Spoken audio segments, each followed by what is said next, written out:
Today, let's have a look at the Canon Collins Rmtf scholarship to do postgraduate studies in South Africa. And this is for 2025. We will go through the guidelines so that you understand what you need to do in order to apply for the scholarship. Sorry. So the scholarship will cover 3 areas: justice, education, and humanities. So you need to find a course that falls within these 3 areas. Find a course like, for example, for justice, find a course that is related to climate justice, law, or economics and politics. So you need to find courses that align with these specified areas because these are the only areas that will be covered for the 2025 scholarship intake. You can see that they've said, please only apply if your program of study falls into one of these disciplines. So if your program is outside of this, don't waste time and don't waste time applying. And here are the programs that do not fall within the disciplines that have been mentioned, but applications that clearly do not fall within education. For example, MBAs, economics, medical sciences, sports sciences, applied sciences will not be considered for the award. So it's important that you make sure the program that you are interested in falls within this discipline. The second thing is that for masters is 2 years and PhD is 3 years. So this scholarship is for both masters and PhD. Let's see who is eligible to apply for the scholarship. In order to apply for the scholarship, you should be a national or have a refugee status from Angola, Botswana, Lesotho, Malawi, Mozambique, Eswatini, and Zambia. But if your country is not listed here, do not worry. There is there's a different Canon Collins scholarship for other nationals. I've done a separate video on that, so you can find the link to the other video in the video description. And they've already mentioned here, if you are from Namibia, South Africa, or Zimbabwe, then you can apply for the Canon Collins Soul Pledge Scholarship. So this one, the one that I'm currently explaining, is the Canon Collins Rmtf Scholarship. But then there's another one called the Canon Collins Soul Pledge Scholarship, which is for only those who are from Namibia, South Africa, or Zimbabwe. So please make sure that you apply for the correct scholarship. In terms of the application process, you are supposed to apply, you're supposed to access the online application form on the website, and then you will find instructions to complete your application online. So the application is filled in online. And there are some documents that you need to upload as part of your application. Copies of your degree certificates, certified academic transcripts, your CV, ID. So in terms of ID, yeah, it could be your passport, your birth certificate, or your driver's license. That's interesting. Driver's license. Okay. And then it says you may also need to submit proof of refugee status if you are a refugee. If you are working, you need to upload 2 recent pay slips. And then for PhD, you will need to upload a proposal, if applicable.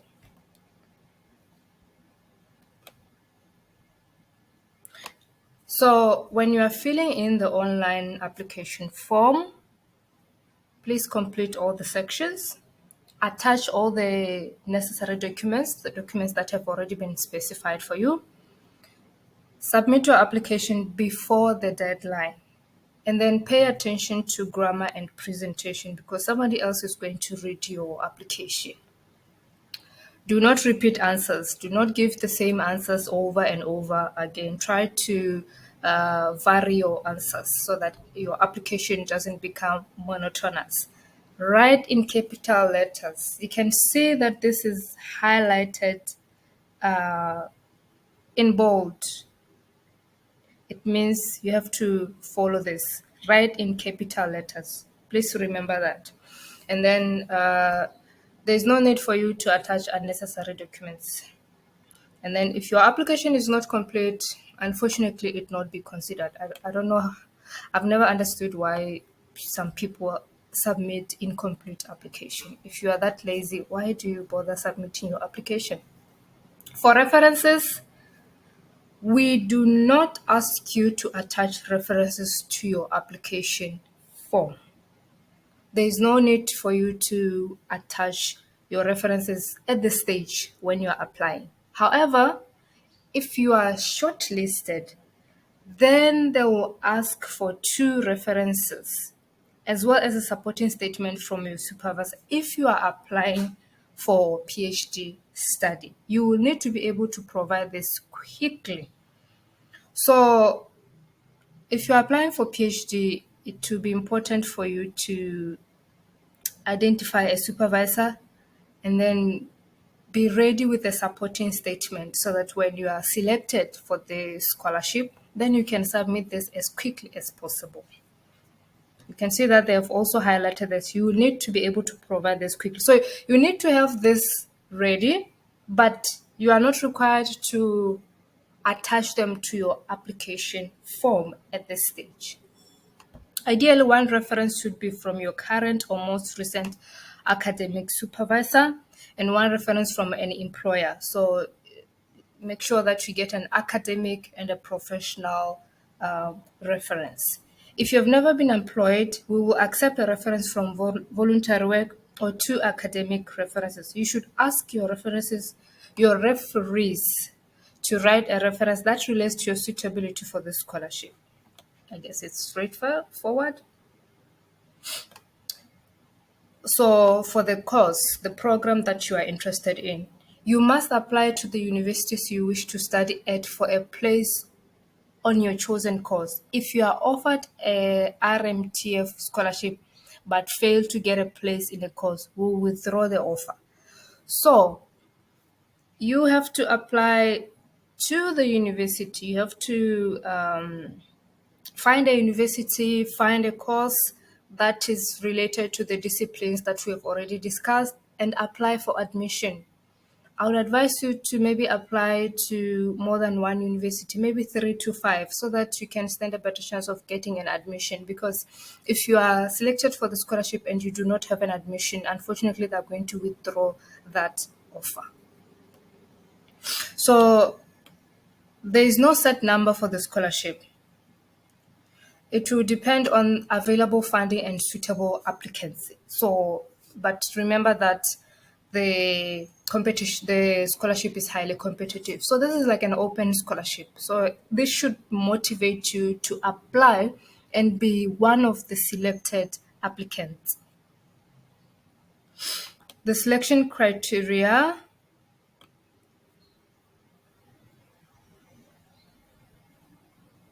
You will be selected based on the information that you provide. So you should always remember that whatever you feed on your online application form is what is whatever the information that you feed on your application form is going to determine whether you get the scholarship or not.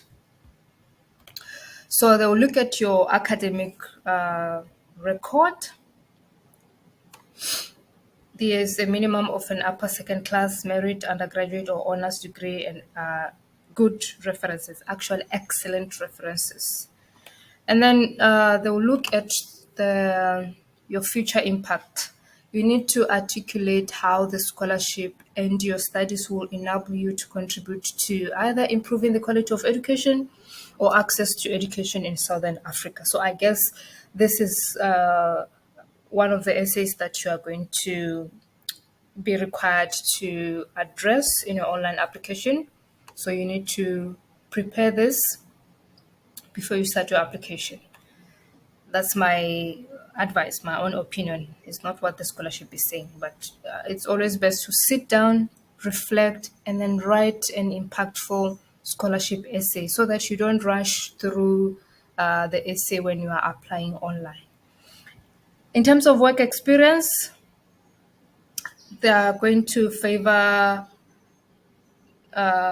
applicants who demonstrate continuity between your past study and career and the proposed course of study. So that means there has to be, you will be favored if there's like a link or a relationship between what you studied previously and what you did in terms of work after you finished your first degree and or your second degree if it's PhD, and then what you are proposing to study. So it should there should be continuity in that sense.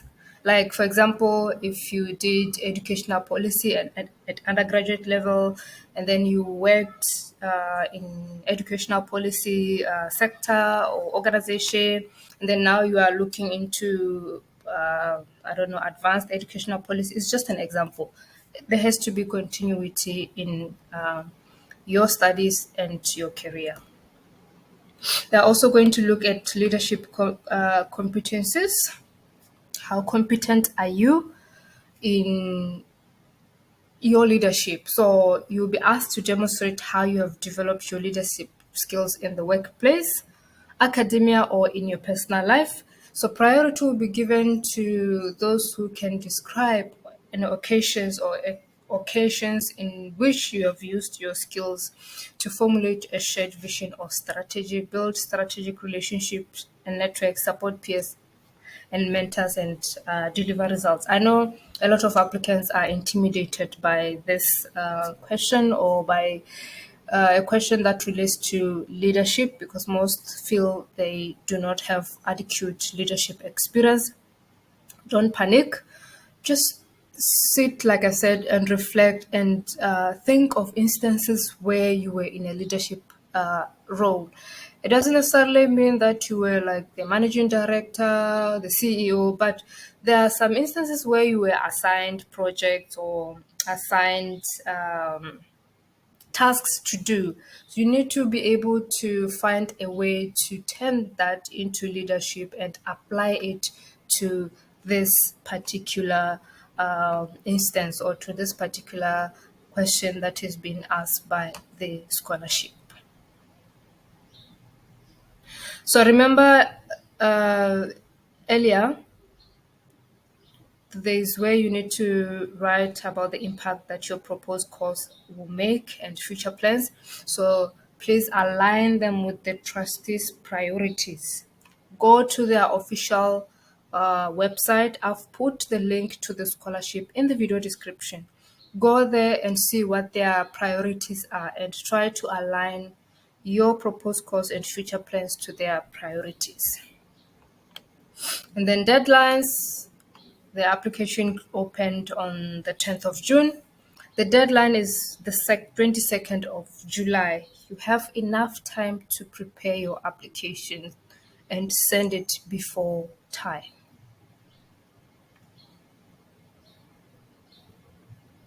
Remember, you will be informed by email of the outcome of your application. No matter how impatient you are, do not send an email asking about the outcome of your application. And then shortlisted applicants will be interviewed around October, November, and then the outcome of the application will come around December 2024. So if you need me to review your application before you submit, your essays, your priorities, your future plans, please make sure that you book through the link in the video description. Book an application review. I'll review your application, review your essays, and review your documents, provide you with feedback, before you submit. And remember to join my Patreon for fast updates. The link is also in the video description. All the best with your application.